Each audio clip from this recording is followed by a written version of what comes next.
Hello, I'm Matt Galloway, and this is the Current Podcast. A giant trove of weapons, a plan to seize land in Quebec, a recruitment drive on social media. That's all part of what the RCMP alleges is an ideologically motivated plot. Earlier this week, police charged 4 Quebec men with being part of a plan to form an anti-government militia. 2 were active Canadian Armed Forces members. Another had retired from the military. The 4th is a former civilian instructor with the Royal Canadian Air Cadets. The RCMP's Staff Sergeant Camille Labelle talked about the possible motivation of the group.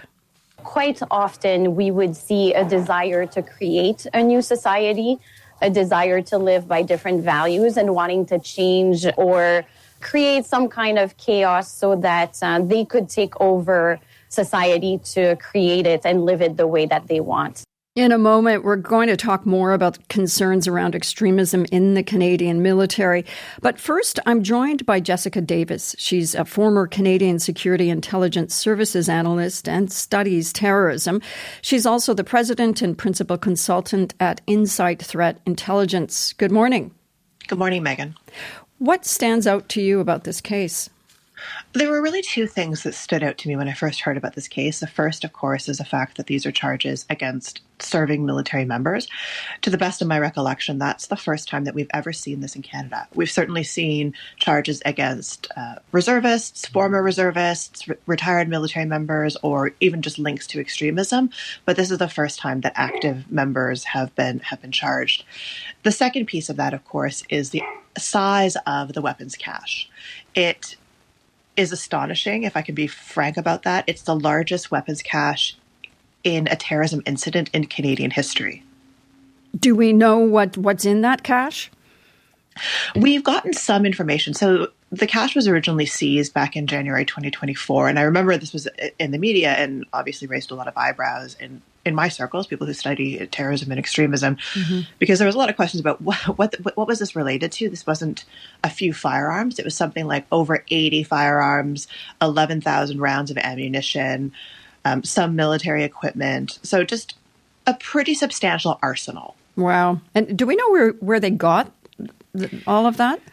Details on that so far are really slim. There has been a statement from the military saying that some of the material was quote unquote diverted from the military. So, appropriated, stolen, however you want to call it. But we don't know how much and what. So looking at some of the photographs that I've seen of the seizure, some of it looks to be some military equipment. But to date, we don't have a full accounting of what was actually diverted from the military. Right. And I mean, what kind of damage could that hardware do to if they were to use it? I mean, there's really no understating how much damage that could do. I do want to emphasize, though, that this incident has never been described by the RCMP as an attempted terrorist attack per se. Like, it wasn't like they were going to go and didn't seem like they were planning to kill a bunch of civilians. It was more about seizure of land, which of course can be violent and can have cost and human life involved in it. But, if we were talking about a normal terrorist attack, this would be well in excess of anything that they would need or what we've seen in other terrorist attacks. And then for the purposes of seizing land, this is a substantial arsenal that probably could have created a fairly enduring siege.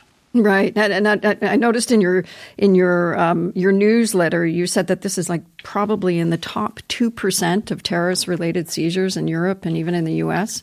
That's right. There's only a handful of other cases that I can remember that had seizures of this magnitude. One of them was the Anders Breivik attack in Norway. He had quite a number of firearms, explosive devices, all these different components that he had acquired for the preparation. And that was, of course, a very deadly attack. Yeah. So what do we know about this group? I mean, in terms of what they were trying to accomplish, or at least what the RCMP alleges they were trying to accomplish? We know very little about what they were trying to accomplish. We do know that they were anti-government, that they were trying to establish a militia, which, really echoes language that we see in the United States, sort of anti-government militias, and create a new society. But we have no details in terms of what they wanted from that society. When I look at that, there's often, a similar kinds of language is used in groups that are anti-authoritarian, anti-government, often have racist undertones, neo-Nazi undertones. But to date, we don't have any further information on that. Okay. Now, you've written about you wrote about how these charges are, in your words, part of an ongoing trend of rising ideologically motivated violent extremism in Canada. What rise in this kind of violent extremism are we seeing in this country? This is such an interesting issue. So just for a bit of context, I spent a lot of time looking at every terrorist attack that has taken place in Canada over the last 18 years, looking at how much they cost, how they were perpetrated, who was involved, what charges, if any, were laid, and what kind of ideology motivated them. And a full over 3/4 of those terrorist attacks were motivated by ideologically motivated violent extremists. So this means anti-government, anti-authority, and incel, anti-Muslim, all these different sort of types of ideology that kind of fit within that ideologically motivated violent extremist bucket. So that's a pretty significant number. And that has been increasing over the last, 5 to 10 years. But at the same time, we haven't actually seen a proportionate number of charges. So only about 20% of terrorism charges, which is the main way that terrorist plots and activities and incidents get disrupted in this country, only 20% of those have been against ideologically motivated violent extremism. So there's a gap there in terms of what's happening and what's being done about it. Well, this particular investigation began in the spring of 2023, which I gather was a couple of years after they allegedly started. So, why do these investigations take so long? Terrorism investigations are generally very complicated. I've seen and been involved in some that have lasted years, better parts of decades. There is a high threshold for proof, which is really important. You don't want to just be labeling anyone with a terrorism offense. But, it's about proving the intent, what they were planning on doing, that they actually were taking steps to do that, making sure that all of the material will stand up in court. Sometimes some of the evidence, quote unquote evidence, comes from Security Intelligence Service, which collects intelligence, not evidence, which is a whole other issue and has been an issue in Canadian law. But there's a lot of complexities. And in other cases, and I don't necessarily think this is true here, but in other cases, we also get information from partners. And so having to make sure that we can use that foreign information in Canadian courts also takes time. Now, we just heard RCMP Staff Sergeant Camille Labelle talking about the desire in some of these extremists to create a new society. How prevalent is that idea with these extremist circles? I would say that that's a fairly common objective, and it's kind of an underlying thread in a lot of terrorist ideologies. So not necessarily just anti-government or anti-authority extremists, but even your Al-Qaeda and Islamic State and religiously motivated terrorists also kind of have this underpinning of sort of pushing back against society and wanting to establish their own. In this context, we're really seeing it within the boundaries of our own territory, which is maybe a bit different than what we've seen with other kinds of terrorism, but it's also it really echoes some of the activity that we see in the United States around this as well. Right. Well, we'll be following this, and I'm sure more information will be revealed in coming months. Jessica, thanks so much for speaking with us this morning. It was my pleasure. Thank you. Jessica Davis is a former CSIS analyst and the president and principal consultant at Inside Threat Intelligence. Amarnath Amarasingam is an associate professor at Queen's University in Kingston, Ontario, whose research focuses on terrorism, radicalization and extremism, conspiracy theories, and online communities. He's also the author of the study Run Silent, Run Deep, examining right-wing extremism in the military. Good morning. Good morning. Thanks for having me. Pleasure to have you. Does the Canadian military have an extremism problem? I think I wouldn't go so far as to say it has an extremism problem. I could say that they haven't necessarily studied the problem enough to make that kind of a conclusion. I think, the study that you just mentioned that we did was just an initial scoping study to kind of get a sense of the problem, get a sense of how individuals involved in the far right, joined the military, left the military, the experiences they had in the military, and so on. And so even that was a very initial scoping study, which was piqued our interest, I guess, after January 6th insurrection in the United States, where nearly 20% of those charged in the insurrection had a military background. And then we've seen several cases in Canada, like Patrick Matthews and so on, where, there have been either veterans or CAF reservists involved in far right activity, and so it kind of piqued our interest to say, like, what is this relationship? What does this look like in Canada? But studies of that sort are kind of scant at the moment. I want to ask you more about that, but first, in terms of this case, what stands out to you about these arrests that's maybe different from other extremism cases we've seen involving active or former military members? Well, I think Jess, your previous guest, noted the two main things, which is that we've never seen a plot or incident where active members have been involved. It's usually been reservists or sometimes veterans. And then the size of the weapons cache as well is quite unprecedented. The thing I might add is it does seem like there is this kind of meshing of anti-government extremism and far-right extremism in this case, that there hasn't necessarily been RCMP statements that kind of make clear, I guess, what the ideology of some of these guys were, but the idea of seizure of land and taking of land, I think, places it quite squarely, for me at least, on speculating without them confirming it, that it is in the far right space, because the seizure of land and controlling land has very much been part of the far right movement going back decades. This idea of creating a white utopian society that pushes back against some of the values in society that they see are corrupt. They see the state as basically supporting LGBTQ rights, promoting multiculturalism, immigration, restricting gun ownership, and all these kinds of things. And so there's been a lot of conversation about anti-government and far right as being somehow separate, but there are a lot of movements where anti-government movements are basically far-right groups, and these kind of militias, don't separate those two ideas in their heads, right? And so I think that's what we're kind of looking at here. Yeah, I mean, as you say, the RCMP hasn't commented on these men's political leanings, but you've interviewed a lot of former Canadian Armed Forces members who joined far-right groups. I mean, what did you learn about their specific motivations? Well, this was what was interesting. We spoke to Canadians, Americans, Europeans who had, to be included in the study, they had to be this niche category of had people who had military experience, but who were also part of the far right or had been part of the far right. And so that isn't a lot of people and who fit both of those categories and who are willing to talk to us.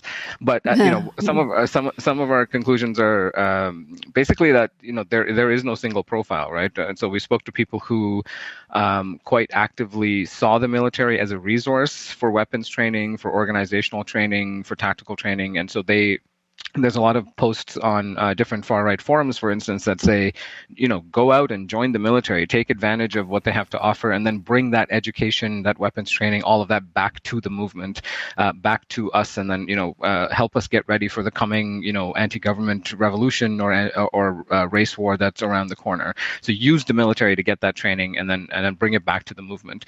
Then there are others who became radicalized to the far right while in the military, and so this was quite interesting to us, and when we talked to them about it, they basically said that there was, and I want to be careful how I say this, I don't want to say the entire military is, misogynistic and racist or something, but they said there is this element of normalized misogyny and normalized racism and normalized kind of hypermasculine culture within the military, which for these individuals at least kind of served as a stepping stone towards more far-right ideas. And so there was that level of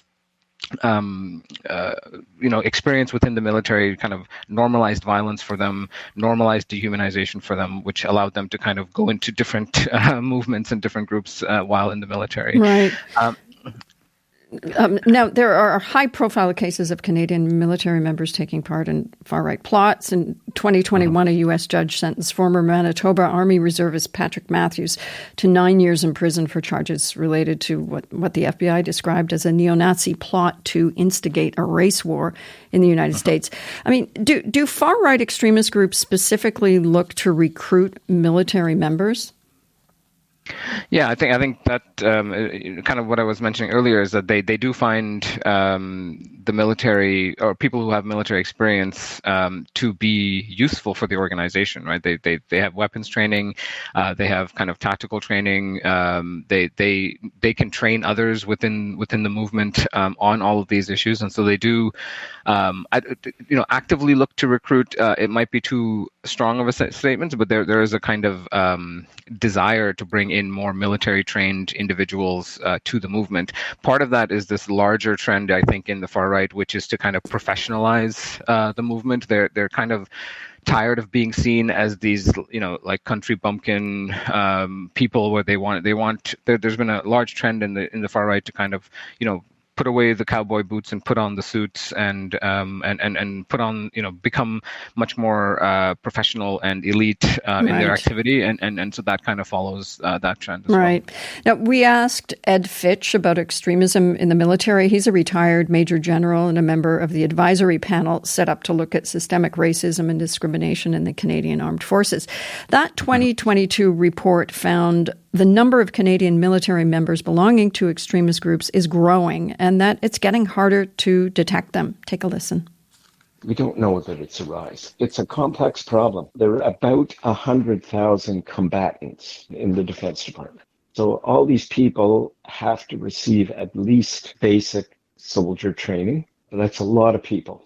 And it's well understood in the Department of National Defense that there are people that may want to exploit the excellent training and equipment and may want that training for inappropriate purposes.